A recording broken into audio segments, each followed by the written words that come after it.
Broadcasting from the Keep Moving Forward Creator Studios, it's time for the Athletes of the Titan Games podcast. This limited release show features the stories of the 2019 contestants of Dwayne "The Rock" Johnson's athletic competition, NBC's The Titan Games. Now here's your host, Katie Galley. Hi everyone, and welcome to the Athletes of the Titan Games podcast. I'm your host, Katie Galley. In the Keep Moving Forward Creator Studio with me today, I have Titan Games athlete and yoga and mobility coach for the NFL Combine, Sandra Arechaederra. How are you doing, Sandra? I'm doing great, thanks. Awesome. Well, thanks so much for taking the time to share your story with us today. I look forward to it. Awesome. So just to kick things off, I wonder, where did you grow up and how, if at all, was your childhood shaped by athletics? I was originally born in Michigan and then moved to Indiana, but then have lived most of my life in California. And I was not involved in athletics at all and sang most of my life and didn't get involved in athletics until I was 42. Oh, wow. And so what caused that then? So your whole life that, wasn't really driven by athletics, but then at 42 years old, what kind of prompted you then to get involved with them? Sure. Funny. My husband had a habit of buying gym memberships and then never using them. And it made me so mad because it was such a waste of money. So he was on, say, his fourth membership. So I decided, just to spite him, that I was going to start going to the gym.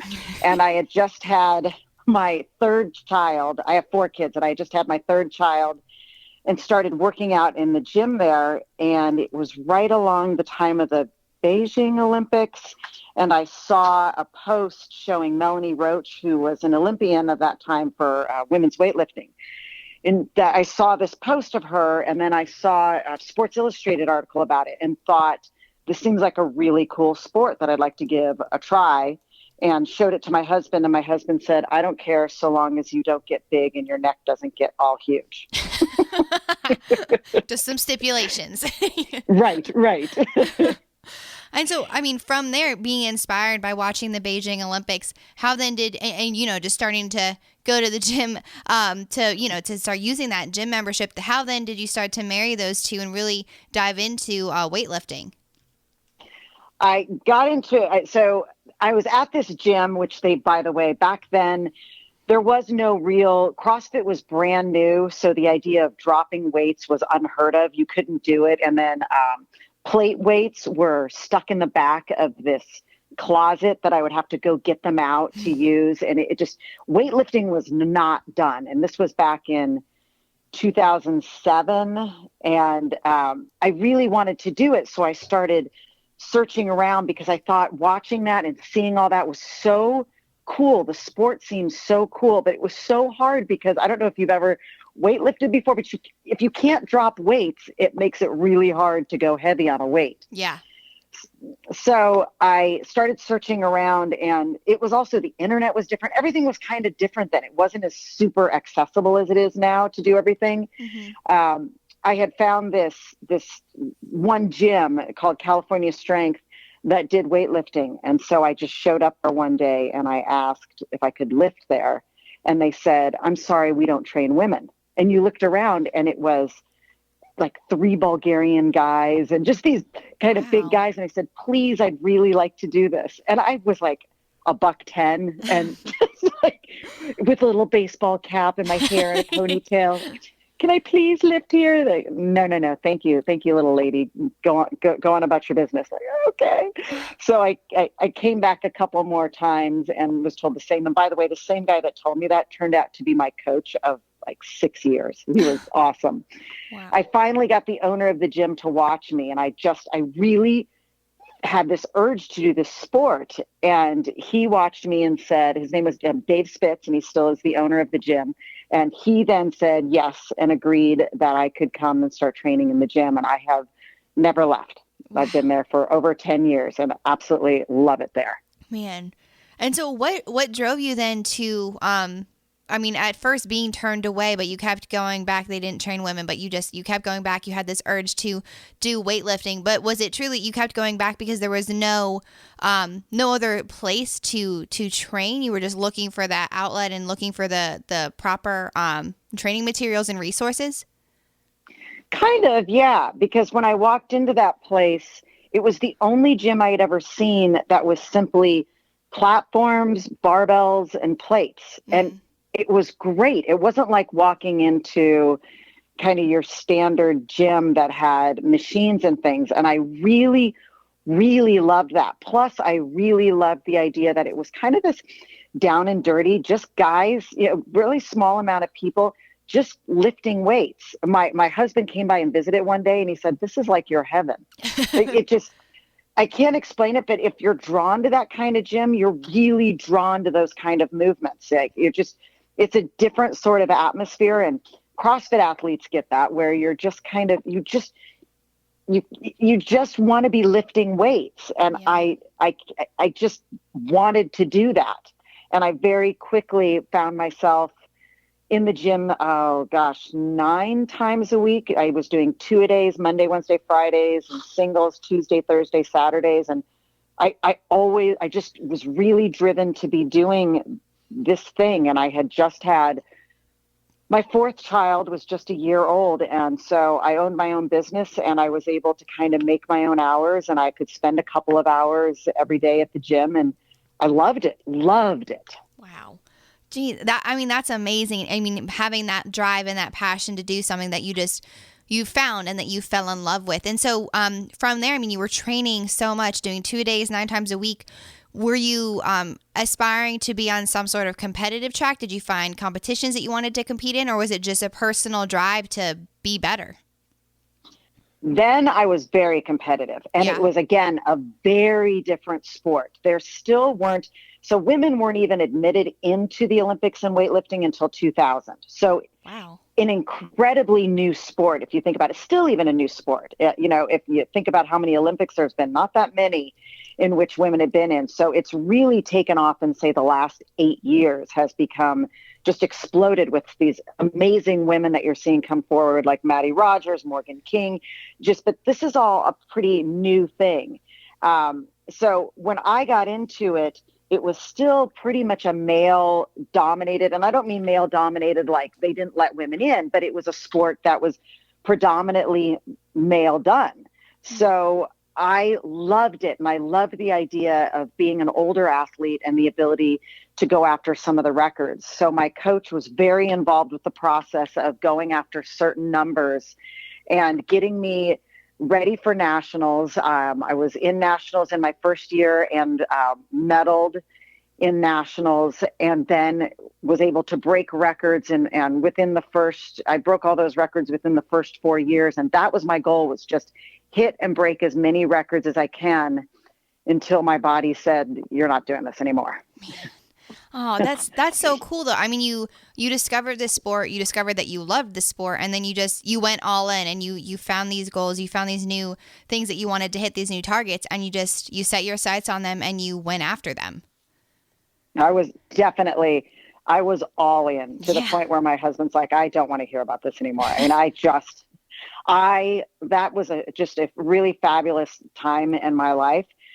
But after about 5 years, I found that I was really sore. So when they first started teaching women, and again, I don't mean it to sound like women were spurned in any way. We certainly weren't. We were certainly welcomed into this.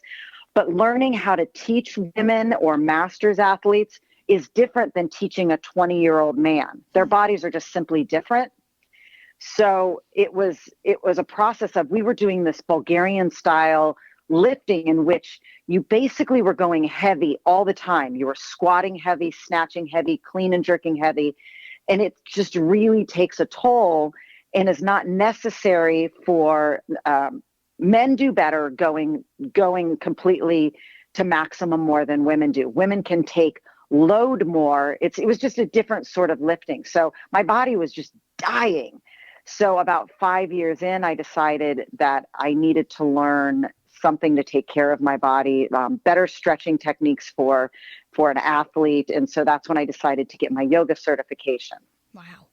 And that was huge. Yeah. But that is super interesting, though, thinking about the differences of coaching and the different styles of how to teach an athlete dependent upon the season of life they're in or the gender that they are, taking in all of those outside factors into account in the training that you're giving them. And then you recognizing, taking it upon yourself to see, okay, I'm a lot more sore. I need to do something to remedy this in my muscles. So learning more about yoga. And so getting that certification. And so then once you learned about yoga and started going down that path, how did that your weightlifting journey too as well, how did that go in tandem with your career? You started off, you said you had your own business. So what was that business, and how did you ultimately become the yoga and mobility coach for the NFL Combine? Sure. I used to run a commercial property management company and loved it. I did it for 15 years. And it was a wonderful journey. But as I was coming to the end of that, I had also had 4 small children that were, 6 years old and under. And so we made the decision that I would close down that business. And as that was within 2 years of that starting to come to a close, I had been introduced to weightlifting. So there was an overlap there, and I was able to close that down. So got into the weightlifting, started to get sore, enjoyed the idea of yoga.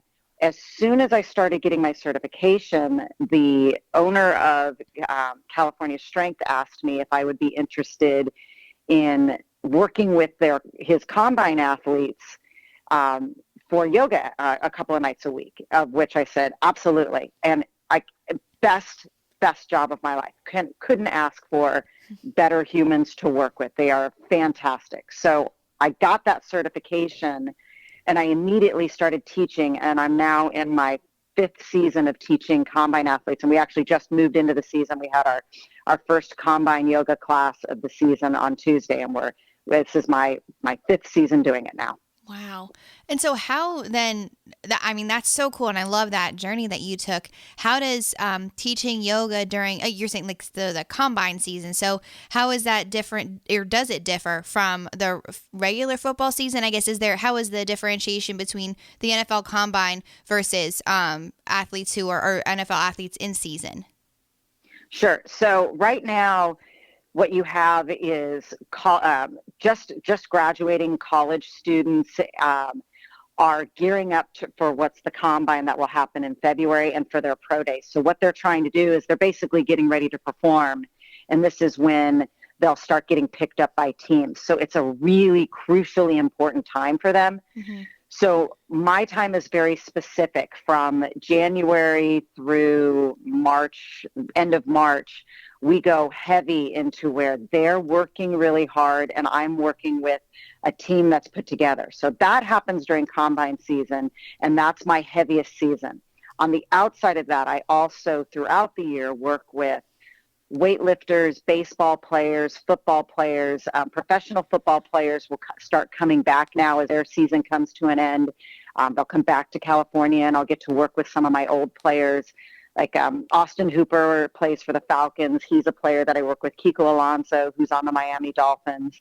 Different players will start to come back, and the best time is I get to see them, and they'll come in, and it's great for the combine players because all of a sudden these professional players that they've watched play will be in the same room with them doing the same thing, and so it's a really exciting time for football and for the gym for us.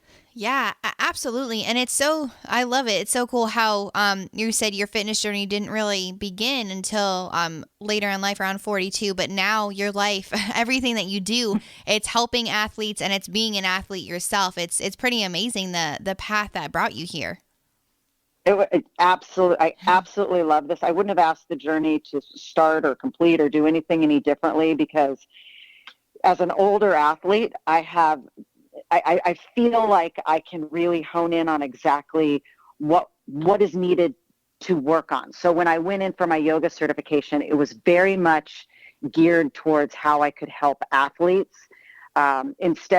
which is just as wonderful a journey, but less of the namaste journey, the journey that is what's a true yoga journey. My journey was more, how can I deal with functional yoga for athletes so that they can get the best out of their workouts and be able to best recover. So it's something that's becoming more popular and has become more popular, but is something that I was able to start working on before then, when we're talking 5-6 years back, when stretching was kind of it was just a more something you would think about that's you did in high school, when you were doing, or it just was a more standard. And now it can be truly specific to whatever it is. So the way that I may work with a football player is going to be different than the way that I'm working with a pitcher for baseball.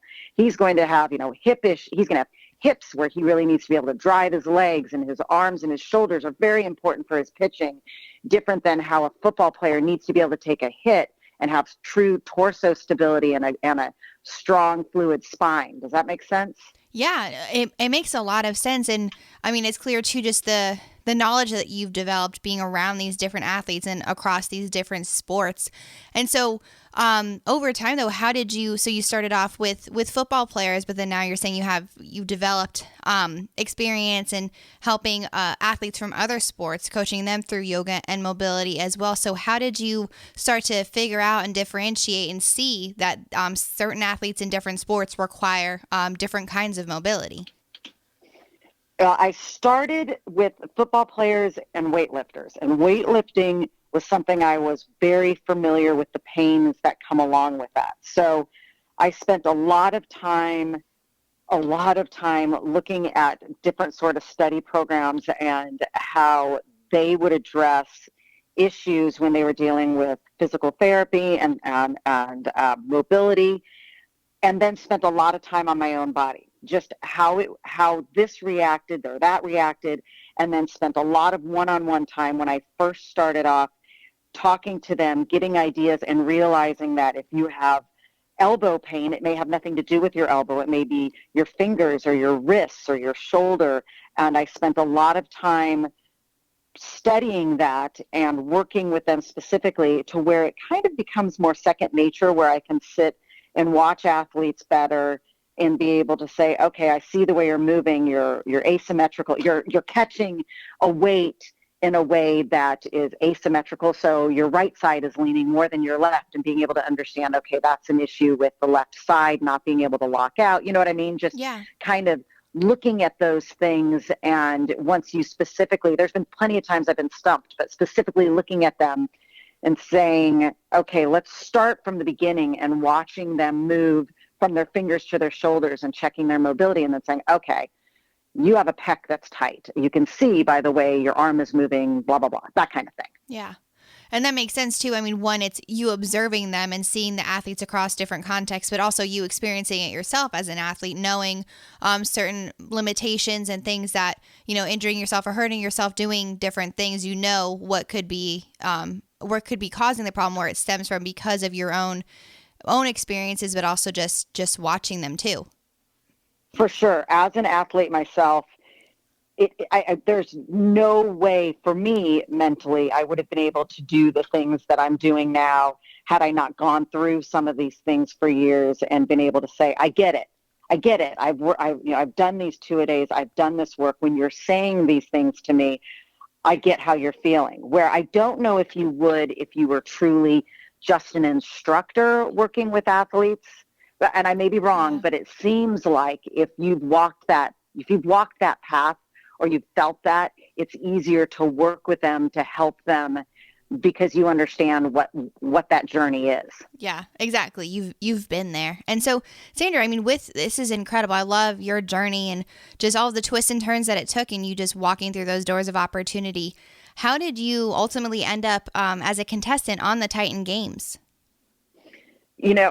I've done some more different types of things. So I had done the weightlifting and enjoyed it. I did this What's Beautiful campaign for Under Armour, which went on for 3 or 4 years and created some really strong friendships, made it to the third round in that campaign, in which I was top 10 of about 50,000 women. So I kind of was taking this path where I really enjoy trying new things. So I did that. I did the weightlifting. I did the yoga.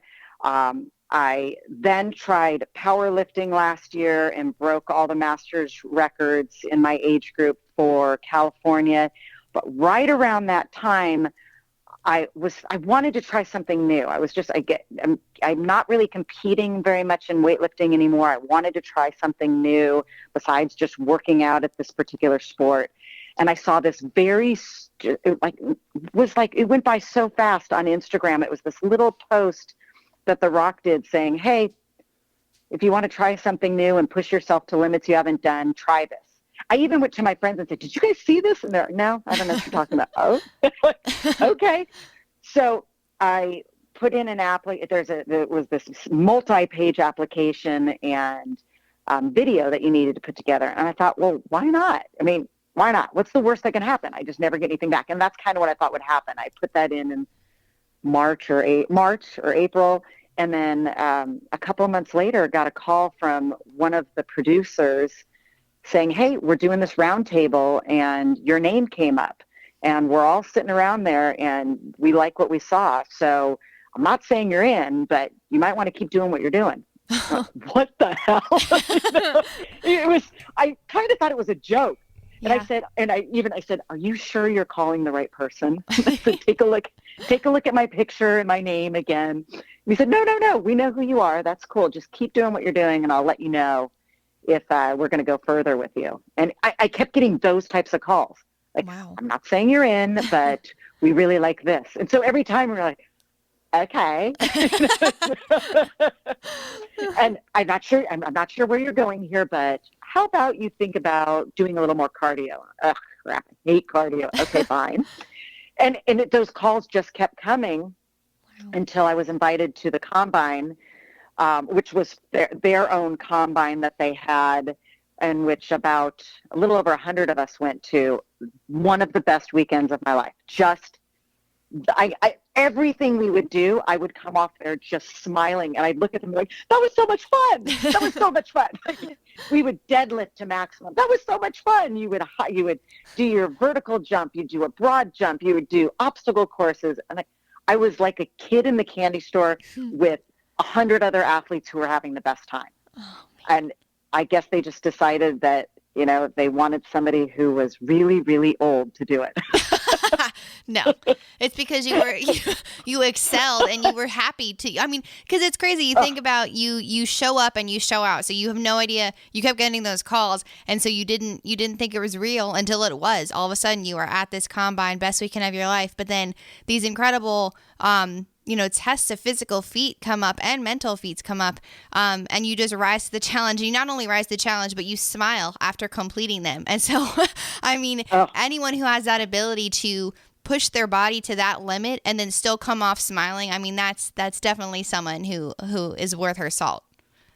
Oh, thank you. It was so much fun, though. And I felt like we got there to the thing, and there were a number of us that were saying, I kind of was afraid that maybe it wasn't real and somebody was going to kidnap me. Like, you'd get these little, why don't you come to this? And you're like, okay, I guess I'll go to that, and it was so, you never knew ever. They never told you what you were going to do, what you're going to work on.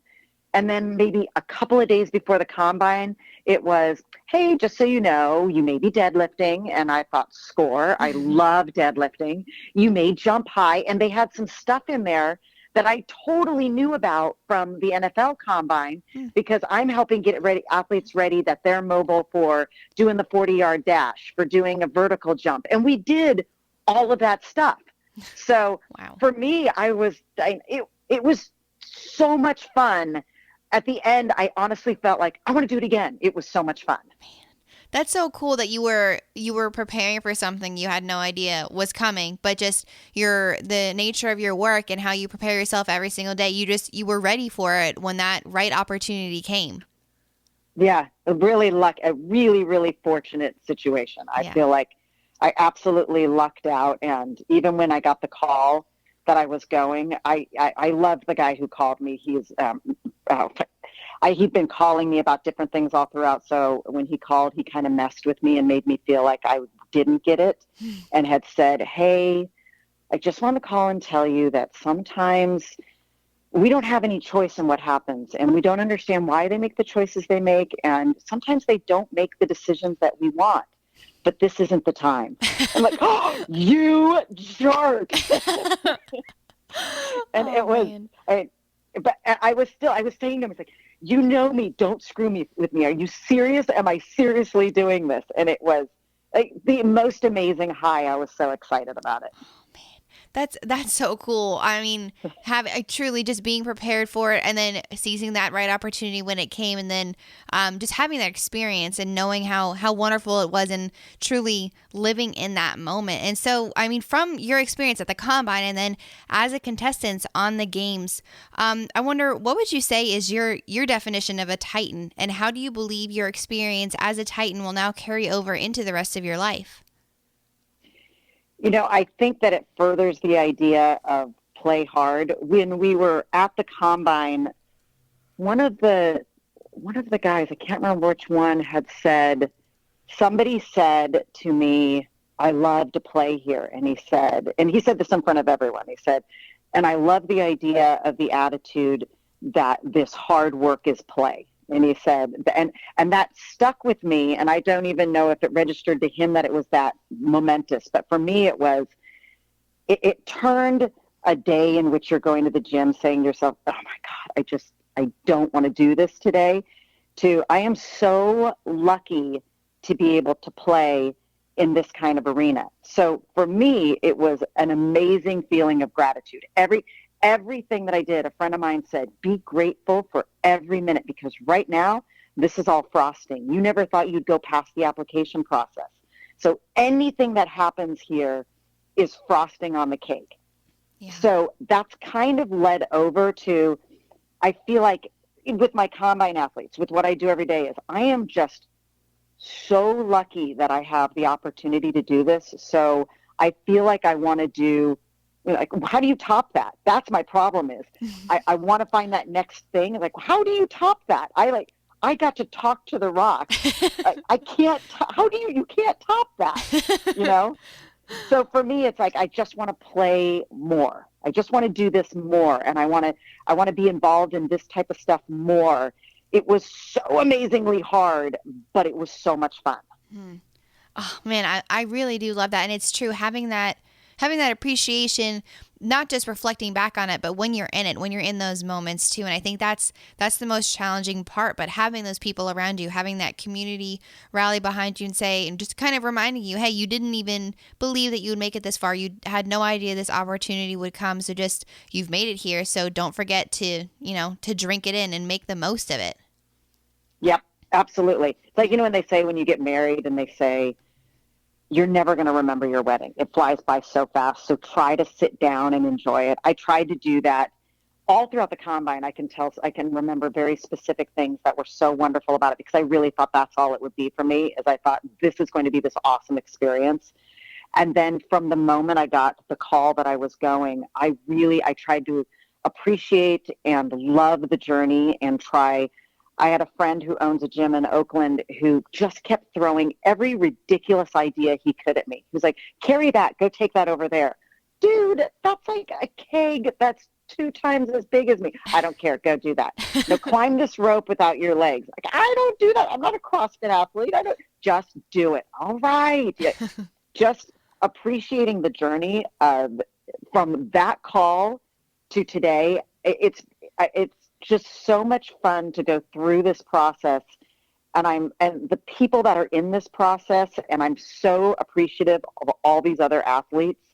I feel like I got in somewhere, like slipped through the door, and I'm just grateful to be here.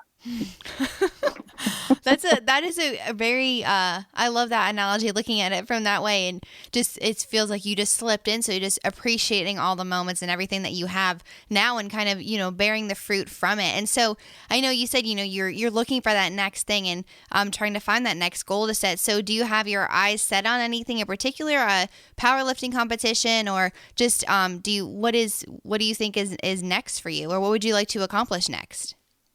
I don't know. I had this interview once. I said, "What are you going to do next?" I said, I honestly, I don't know. I don't know what is next yet. I feel like I'm still kind of riding this, while the games are on. I'm still riding this journey, and I want to milk this journey and this feeling as as long as I can. Yeah. And I'm kind of peeking to see what's the next is. And people have been like, are you going to audition for season 2? I would love to just be involved in this journey as long as it will take me. And then I'll start peeking and seeing what other journey I can get involved with.